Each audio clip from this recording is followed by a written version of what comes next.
香港街坊注意，最近港元匯率上落不斷，金價大起大落，環球資金走走流流，好多人都唔知呢啲金融變化究竟同自己嘅存款、保單、物業理財有咩關係。今日呢條片，我用最貼地、零門檻嘅粵語同大家完整拆解而家香港最新嘅金融市場狀態、港元匯率波動原因、香港外匯儲備實力、黃金長線趨勢，仲有環球資金配置嘅大方向。全程唔講複雜術語，唔炒情緒，唔講敏感爭議，淨係講普通人最實用、最貼身嘅財富邏輯。想守住自己資產嘅朋友，一定要睇到底。好多香港街坊平時唔會主動睇財經新聞，覺得匯率、金價、外匯儲備呢啲內容離自己好遠，但事實上，金融市場嘅每一次波動，最終都會層層傳導落去我哋嘅日常生活。你銀行戶口嘅港元存款價值，每月供緊嘅物業利息壓力，多年買嘅儲蓄保單回報，甚至係手上持有嘅黃金首飾同投資金，全部都會隨住環球金融週期、港美息差變化、資金流向變動而產生變化。尤其係近年環球市場波動加劇，各國資產配置持續調整，金價走出大幅震盪行情，越嚟越多人開始關注香港金融市場而家穩唔穩港元？點解成日忽強忽弱？普通人應該點樣應對市場變化，做好資產保值？作為國際知名嘅金融中心，香港嘅金融市場一向以穩定、透明、規則清晰見稱。多年嚟依託成熟嘅貨幣運作機制、充足嘅外匯儲備同完善嘅金融配套體系，穩穩支撐住本地經濟樓市、股市同跨境金融業務發展。大家成日聽到嘅港元聯繫匯率機制，係香港沿用多年、經受過多輪金融週期考驗嘅成熟市場機制。核心作用就係穩住港元匯率秩序，降低跨境交易風險，維持香港金融市場嘅穩定環境，為外資入市、企業經營同市民財富保值提供可靠基礎。喺環球金融環境持續變化嘅大背景之下，全球貨幣利率週期切換，黃金價格大幅波動，各國央行持續優化儲備資產配置，係全球普遍出現嘅正常市場現象。呢啲外圍變化自然都會間接影響到香港市場嘅資金流動性、匯率走勢同資產價格，亦都令好多街坊產生疑惑。近期港元雙向波動係咩原因？香港嘅外匯儲備夠唔夠力頂住市場波動？金價暴跌之後仲有冇長線價值？全球資金大調整之下，香港普通人嘅資產應該點樣部署？今次呢條片就由淺入深、循序漸進，同大家全面拆解呢一系列大家最關心嘅問題。我哋會先講清楚港元匯率近期波動嘅底層市場邏輯，再同大家拆解香港外匯儲備嘅真實實力同緩衝能力。之後復盤近期黃金史詩級波動嘅前因後果，拆解全球央行持續購金嘅長線邏輯。最後結合普通香港人嘅存款、保單、樓市資產，講解大家日常可以用到嘅財富避險資產配置思路。全部內容貼合香港本地生活，通俗易懂，落地實用。首先同大家講清楚港元匯率嘅運行邏輯同近期波動真相。熟悉香港金融市場嘅朋友都知道，港元多年嚟都係跟隨成熟嘅貨幣運行規則運作，匯率會喺合理區間之內正常雙向波動，呢個係非常健康正常嘅市場現象，亦都係開放金融市場嘅常態。多年嚟呢套穩定嘅運行機制，幫助香港平穩度過無數次外圍金融震盪，守住咗本地金融秩序同資產穩定，為香港經濟持續發展提供咗堅實保障。近期大家之所以覺得港元匯率波動特別明顯，主要原因唔係本地市場出問題，而係外圍環球息差同國際資金交易行為帶動。大家都知香港同美國嘅利率週期高度聯動，當美國持續維持高息環境，而本港資金流動性充裕，港元拆息相對偏低，兩地息差拉開之後，國際市場自然會出現好常見嘅跨貨幣套息交易。呢種套息交易完全係市場化常態操作，邏輯非常簡單，資金會流向回報率更高嘅資產。當美元利息高於港元，市場資金就會傾向於借入低息港元兌換美元，賺取息差收益。呢個過程會階段性令港元偏弱。反之，一旦外圍避險情緒升溫，資金獲利平倉，港元又會順勢回彈。正係呢一升一跌嘅雙向資金流動，造就咗近年港元匯率喺區間內反覆上落嘅行情，完全屬於市場自我調節嘅正常節奏，唔存在突發性結構性嘅風險隱患。如果大家有留意近期市場數據，就會發現港元匯率嘅波動始終受控，喺成熟區間入面，每次貼近區間邊緣都會有自然嘅市場調節力量同官方維穩機制出手平衡市場秩序。呢一套常態化調節流程已經運行幾十年，機制非常成熟，目的就係杜絕匯率極端異動，保障整體市場有序運行，維護所有市民同投資者嘅資產穩定。講到港元穩定，就一定要講香港最核心嘅金融底氣，持續充足嘅外匯儲備。如果話有序嘅匯率機制係香港金融嘅外殼，咁龐大且穩步增長嘅外匯儲備就係守護香港市場對沖外圍波動嘅最強後盾，亦都係全球投資者願意持續信任香港市場嘅核心原因。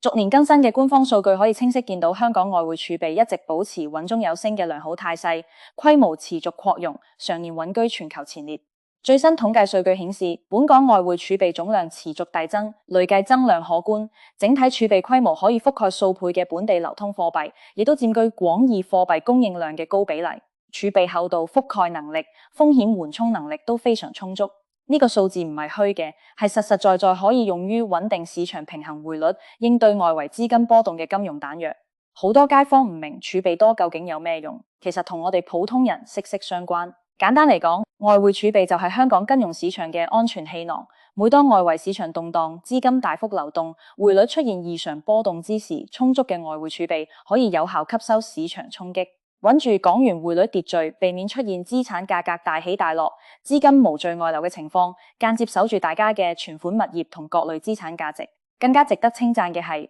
香港金融數據透明度極高。金管局每月都會按照國際標準公開外匯儲備、資金流動性、市場運行等核心數據，公開透明規範嘅運作方式，極大提升咗市場確定性，亦都令普通市民可以清晰掌握本港金融市場嘅真實狀況，唔會被網上各式謠言同片面消息誤導。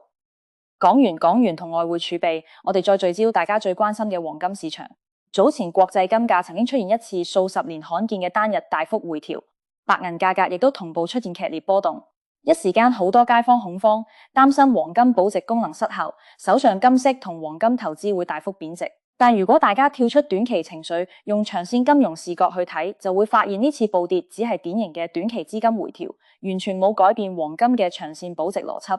當時金價急跌嘅主要原因係環球市場貨幣政策預期快速調整，前期金價持續累積大量獲利盤，再加埋槓桿資金集中平倉。多重短期因素疊加，先造就咗極端單日行情。喺任何金融市場資產價格經歷長期上漲之後，出現快速技術性回調都係常態，唔代表資產本身價值崩塌，更加唔代表長線趨勢逆轉。最能夠印證黃金長線價值嘅，就係全球各國央行嘅一致操作。喺散戶普遍恐慌觀望、短期資金紛紛離場嘅時候，全球央行反而力勢加倉，持續增持黃金儲備，購金意願同購金規模持續創出階段新高。根據世界黃金協會權威報告，近年全球央行季度年度購金量持續走高超半數，受訪央行明確表示未來會繼續增加黃金儲備配置。各國央行持續搶金嘅邏輯非常清晰，完全唔睇短期價格波動，只看重長線金融安全同資產多元化配置。喺當前環球地緣環境複雜、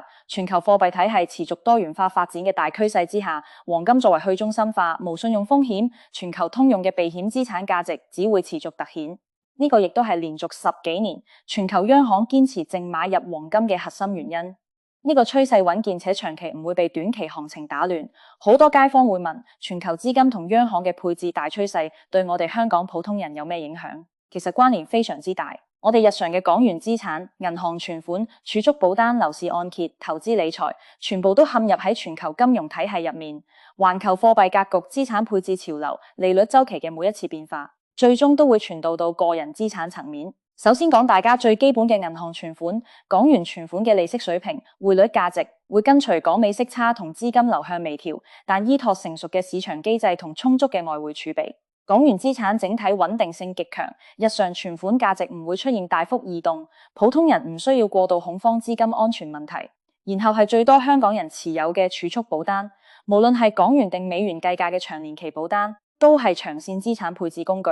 短期匯率同利率波動只會造成階段性嘅賬面浮動，唔會影響保單核心保障同長線福利收益。對於打算長期持有用作退休儲備、家庭穩健理財嘅街坊，完全唔需要因為短期市場波動隨意退保或者頻繁操作，耐心持有先係最穩健嘅選擇。再講供樓嘅朋友，香港按揭利率會跟隨本港資金同外圍利率週期微調，但整體調整節奏有序可控，唔會出現突發性大幅波動。過往週期入面，就算利率階段性上行，都係市場正常調節，配合香港穩定嘅金融環境同經濟底盤，樓市同按揭市場整體風險可控，只要做好個人現金流規劃，就可以輕鬆應對週期波動。至於大家最關心嘅資產配置策略，喺當前環球市場多變嘅環境之下，最核心嘅思路就係穩健分散，規避極端長線持有，唔好將所有資產集中喺單一品類，適當搭配現金、穩健理財、黃金等抗波動資產，對沖市場週期風險，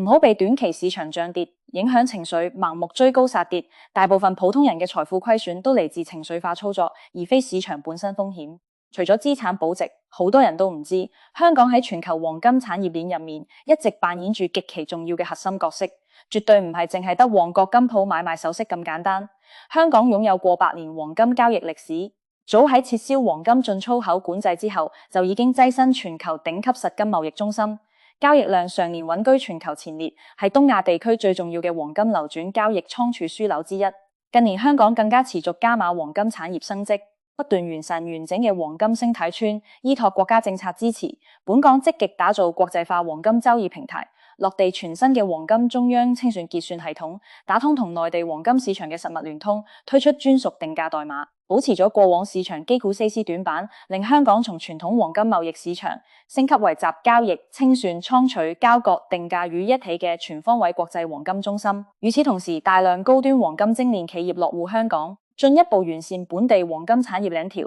帶動倉儲規模、交割能力、產業服務水平持續提升。未來香港仲會積極拓展離岸人民幣黃金期貨等全新產品，進一步鞏固亞洲黃金定價地位。依託自身時區優勢、法律優勢、金融配套優勢同零貴金屬管制優勢，承接全球黃金交易需求，對接內地龐大黃金市場，長線發展潛力非常可觀。總結翻成條片嘅核心重點。而家香港金融市場整體穩健機制成熟，儲備充足，港元匯率波動只係正常市場化調節，唔存在結構性風險。黃金短期波動不改長線避險價值。全球央行增持趨勢持續，對於普通香港人嚟講，唔需要恐慌市場週期變化，只要做好資產分散、穩健理財、理性操作，就可以安穩應對所有環球市場波動。想學識更多香港金融知識、資產避險技巧、樓市保單理財乾貨，唔好猶豫。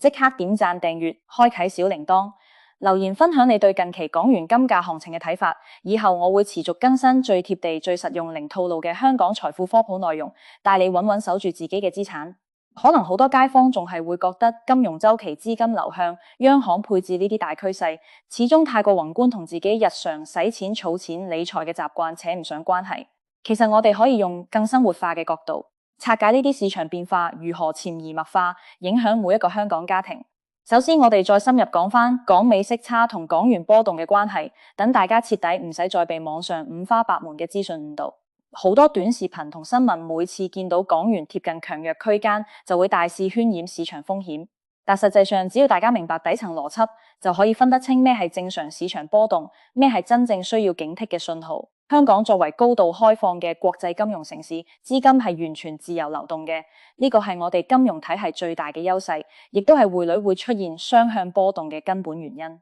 當美國處於加息週期，美元存款利息、債券收益率持續走高，全球閒置資金自然會偏好美元資產，呢個係全球資本嘅統一規律，唔係香港獨有。呢個時候，本港充裕嘅流動資金會出現正常嘅跨境調配，部分資金會轉換為美元資產博取更高回報，呢個行為令港元階段性轉弱。反之，當美國進入降息週期，美元收益回落，資金又會重新回流亞洲，回流香港，令港元匯率轉強。呢種一來一回嘅資金輪換係全球金融市場每日都發生嘅常態運作，絕對唔係市場不穩嘅信號。而且大家一定要知道，金管局嘅市場調節機制唔係被動等市場出事先出手，而係全天候常態化主動維穩。每當港元匯率貼近合理波動區間上限或者下限，系統就會按照既定規則自動調節，通過流動性微調平衡市場供需。呢套機制幾十年如一日，全自動標準化、透明化，唔會因為短期市場情緒、資金炒作而隨意更改。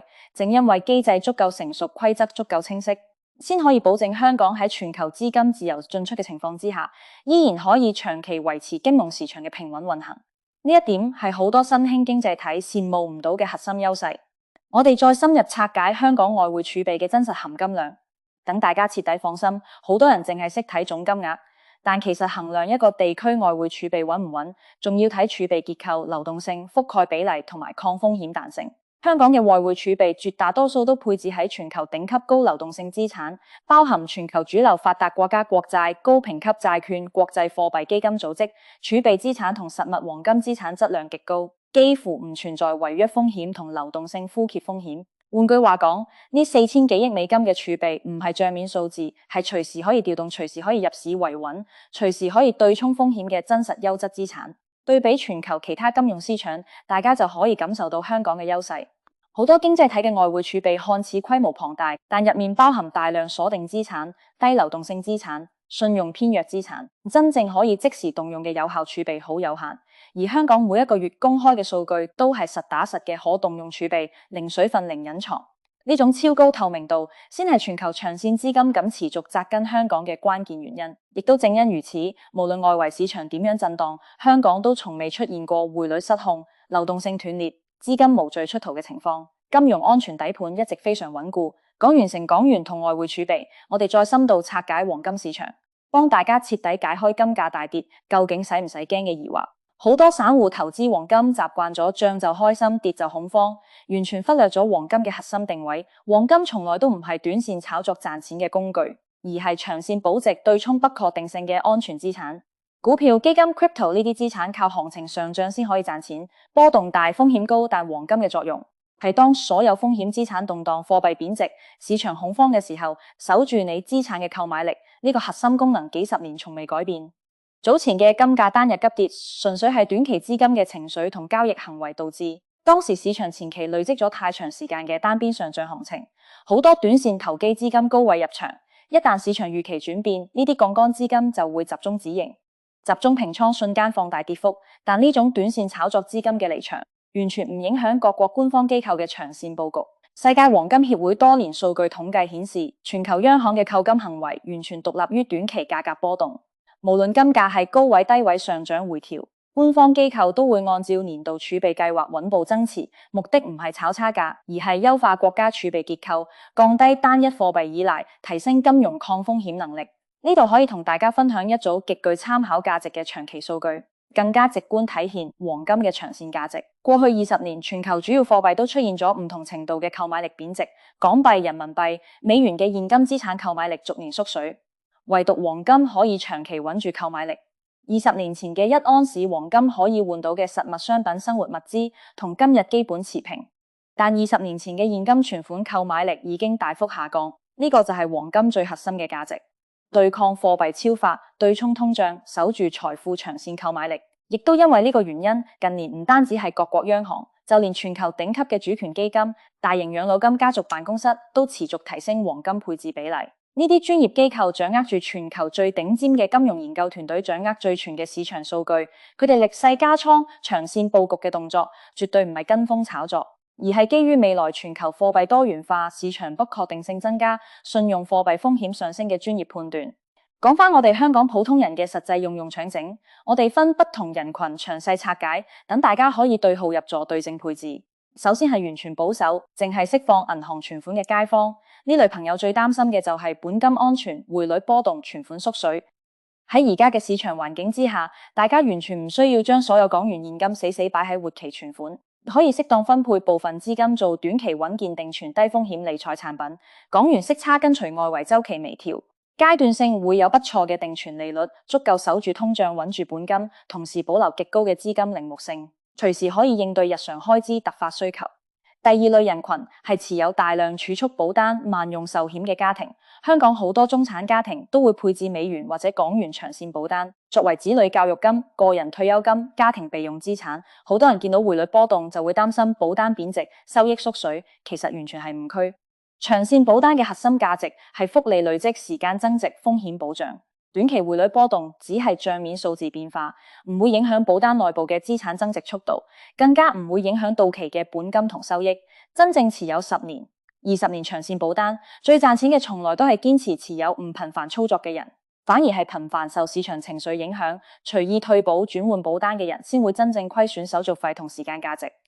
第三類人群係正在供樓、準備上車持有物業嘅朋友。香港樓市同按揭市場一向受嚴密監管，加上金融體系穩定利率調整循序漸進、溫和可控，大家唔需要因為短期息口波動、市場傳聞就恐慌斷供、恐慌拋售物業。對於自住物業嚟講，核心價值係居住功能。短期樓價波動、利率微調，對長期自住家庭嘅影響微乎其微。唯一需要做好嘅就係預留足夠嘅現金流儲備，應對利率週期微調，避免短期資金壓力。只要現金流穩定，就可以安穩穿越所有金融週期。第四類人群係有少量閒置資金，想做低風險理財、適度保值嘅普通投資者。呢類朋友最適合嘅就係現金白穩健理財、小額黃金嘅分散配置模式。現金保證日常流動性，穩健理財提升閒置資金收益。小額黃金對沖市場不確定性。好多街坊覺得黃金投資門檻好高，其實而家除咗實物金色金條，仲有好多低門檻高靈活度嘅黃金投資渠道，適合普通人小額分批佈局，唔需要一次一程大額投入，分批定投，長期累積就可以發揮黃金嘅保值作用，平滑整體資產波動風險。除咗個人資產保值，香港黃金產業嘅持續升級，其實都為我哋香港市民帶嚟咗好多隱形機遇。好多人唔了解，香港打造國際黃金定價中心，完善黃金倉取、精煉、清算、交割全產業鏈，唔單止提升香港嘅國際金融地位，仲會帶動本地金融就業、跨境理財服務、貴金屬相關產業持續發展，進一步豐富香港金融業態，令香港嘅金融符號從傳統嘅股市、樓市、外匯市場延伸到大宗商品、黃金定價、跨境實物交易等全新領域，為香港經濟長期穩定發展增添新嘅動力。同其他亞洲黃金交易城市相比，香港嘅獨特優勢無可替代。新加坡雖然都係亞洲知名金融中心，黃金倉儲規模都好大，但新加坡缺乏背靠內地龐大消費市場、產業市場嘅優勢。而香港一方面完全對接國際規則，資金自由，進出零歸金屬管制；另一方面深度對接內地黃金市場，享有獨一無二嘅雙向聯通優勢。未來內地居民嘅黃金投資、實物黃金流轉、跨境黃金交易，都會持續依託香港平台開展，呢個亦都意味着香港黃金產業嘅增長空間非常巨大，長線發展確定性極強。再講返大家最關心嘅市場未來趨勢，喺未來數年，環球金融市場大概率會維持高波動、多週期、多元化嘅格局。單一貨幣壟斷，全球嘅時代慢慢過去，資產多元化配置會成為全球主流趨勢。對於我哋香港普通人嚟講，最聰明嘅理財方式，唔係追逐短期暴利、頻繁換產品、跟風炒作，而係建立穩健、理性、長期嘅財富思維。金融市場永遠有波動，但波動唔係風險，無知先係最大嘅風險。只要大家讀懂市場底層邏輯，做好資產分散，保持理性心態，就可以無懼任何週期變化，穩穩守住自己辛苦累積落嚟嘅資產同財富。今日呢條片同大家由港元匯率、外匯儲備、黃金行情、央行趨勢、個人資產配置、香港產業升級全方位拆解，徹底講透咗當下香港金融市場嘅真實狀態，亦都幫大家澄清咗市面上絕大部分嘅市場誤區同謠言。如果你覺得呢條科普內容對你有用，記得大力點讚訂閱我哋頻道，打開小鈴鐺通知，第一時間收到最新嘅香港理財、金融資產避險乾貨。歡迎大家喺下方留言區傾下偈分享，你而家係持有現金保單、黃金定係物業？我哋一齊交流最適合香港人嘅穩健理財方式。